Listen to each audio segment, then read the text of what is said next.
To drip my faucet, I have a length of cord that I've tied into a knot, and I slip it over the faucet, put the knot right under where the water comes out, turn the water on, and get the cord a little wet so it'll hang down good. And then I turn the water down,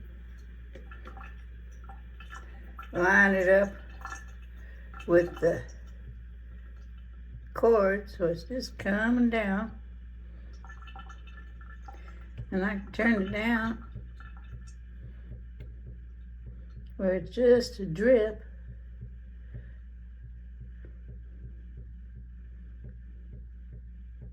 It makes just a little bit of noise overnight. It drips real nice.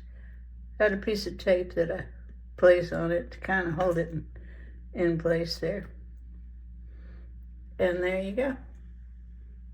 Just like that. All done.